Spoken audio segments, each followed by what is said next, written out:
हमारे educational channel be focused be alert में मैं अली आपका स्वागत करता हूं। आज की इस वीडियो में हम बात करेंगे ब्रिटिश सरकार की नींव को हिलाकर रख देने वाले क्रांतिकारी पठान शेर अली आफरीदी के बारे में। शेर अली आफरीदी भारत के एक ऐसे क्रांतिकारी गुजरे हैं जिनके नाम और पहचान को छुपाने की अंग्रेज़ी हुकूमत के द्वारा पूरी कोशिश की गई।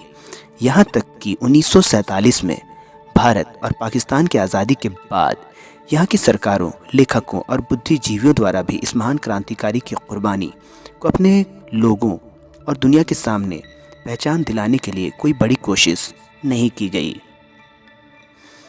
अंग्रेज़ों द्वारा इनकी पहचान को इतिहास के पन्नों से दूर रखने की वजह तो समझ में आती है कि वो चाहते थे कि इस मर्द मुजाहिद के कारनामों से प्रेरित होकर कोई दूसरा शेर अली पैदा न हो, पर हमने इनके साथ बेवफाई क्यों की ये सोच से परे है। भारत के चौथे वायसराय लॉर्ड मेयो के कातिल के रूप में जाने जाने वाले शहीद शेर अली आफरीदी मूल रूप से खैबर पख्तूनख्वा के रहने वाले थे और पेशावर के तत्कालीन ब्रिटिश कमिश्नर के ऑफिस में काम करते थे।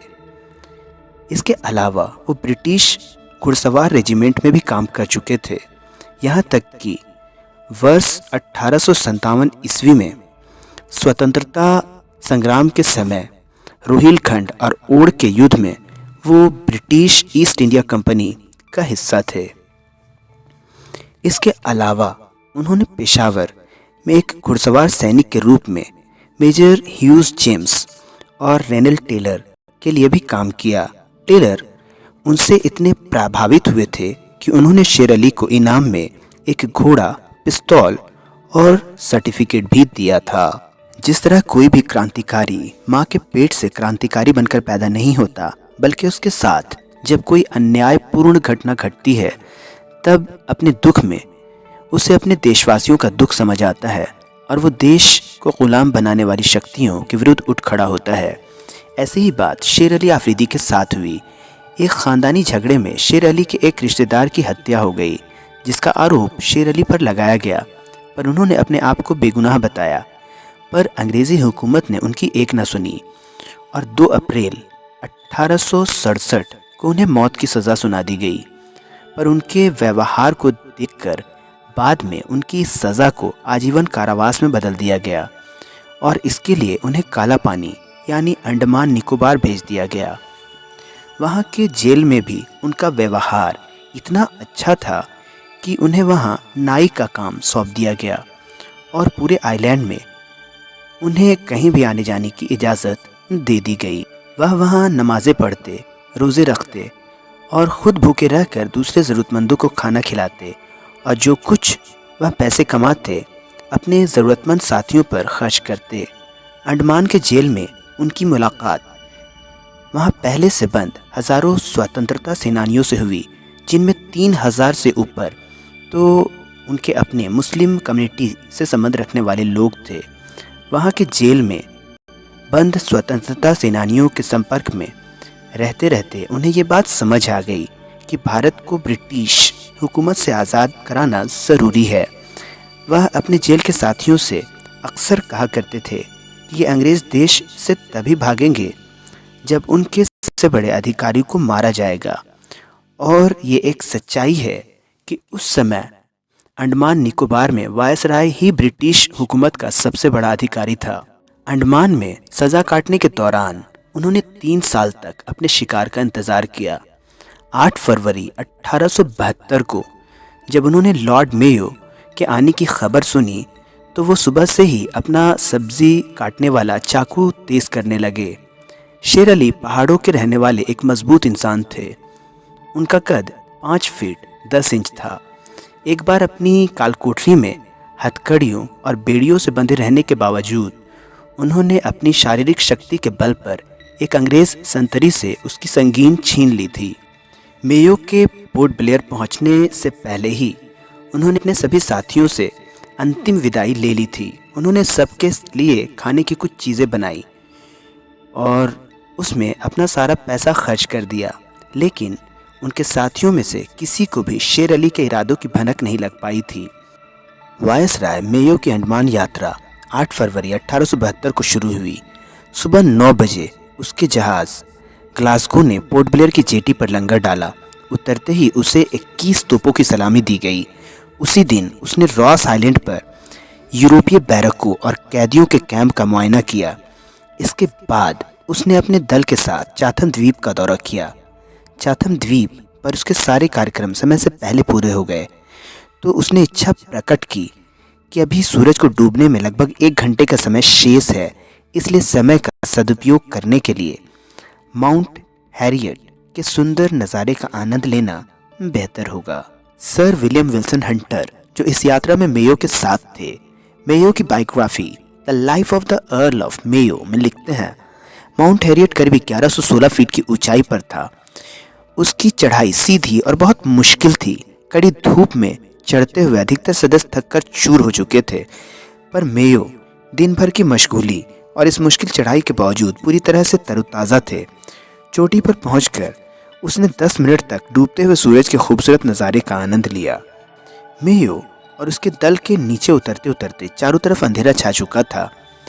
होपटाउन जेटी पर एक नौका वायसराय को उसके जहाज तक ले जाने के लिए इंतजार कर रही थी।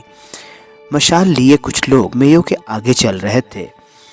मेयो के दाहिनी तरफ उनके निजी सचिव मेजर ओवेन बर्न और बाईं तरफ अंडमान के चीफ कमिश्नर डोनाल्ड स्टीवर्ट थे। मेयो नौका पर चढ़ने ही वाले थे कि स्टीवर्ट कार्ड्स को निर्देश देने के लिए आगे बढ़ गए। तभी शेर की तरह झाड़ियों में छिपकर घात लगाए बैठे शेर अली आफरीदी मेयो पर पीछे से झपटे और उन्होंने उसके दोनों कंधों के बीच 2 जोरदार हमले अपने चाकू से किए। हंटर लिखते हैं कि मशाल की रोशनी में लोगों ने एक आदमी का हाथ छुरा उठाए हुए देखा। मेयो के सचिव मेजर बर्न ने देखा कि एक लंबा चौड़ा इंसान मेयो की पीठ पर सवार है। क्षण भर में ही हमलावर को गिरफ्तार कर लिया गया। घुटने भर पानी में डूबे मेयो ने अपने आप को ऊपर उठाया और ऊंची आवाज में चिल्लाकर बोला, मुझे नहीं लगता कि मुझे ज़्यादा चोट लगी है। ये कहते ही मेयो दोबारा गिर पड़ा। उसके स्लेटी रंग के कोट की पीठ उसके खून से लाल हो गई। वहाँ मौजूद लोगों ने उसका कोट फाड़ दिया और रुमाल तथा अपने हाथों से बहते हुए खून को रोकने की कोशिश की। कुछ सैनिकों ने उसके हाथ और पांव मलने शुरू कर दिए। मेयो को उठाकर उसके जहाज के केबिन तक ले जाया गया। जब उसको पलंग पर लिटाया गया तो लोगों ने देखा कि मेयो की मौत हो चुकी थी। मेयो की मौत के शोक में ब्रिटिश झंडे को आधा झुका दिया गया। तफ्तीश के लिए शेर अली को उसी जहाज में लाया गया जहां मेयो का मृत शरीर पड़ा था। अंग्रेज अधिकारियों ने शेर अली से जब सवाल पूछा कि उसने ऐसा क्यों किया, तो उसका जवाब था, खुदा ने हुक्म दिया। और जब उनसे सवाल पूछा गया कि इस काम में किसने उसकी मदद की, तो उन्होंने कहा, मर्द शरीक कोई नहीं था, इसमें शरीक खुदा है। यानी दीन और देश के दुश्मनों से लड़ना खुदा का हुक्म है, इसलिए उसने ये काम खुदा के हुक्म को पूरा करने के लिए किया। इस घटना पर ऑस्ट्रेलियन नेशनल विश्वविद्यालय के प्रोफेसर हेलन जेम्स अपने research paper the assassination of Lord Mayo the first जिहाद में लिखती हैं कि शेर अली के साथियों से पूछताछ करने पर पता चला कि उन्होंने बहुत सावधानी से इस हत्या की तैयारी की थी।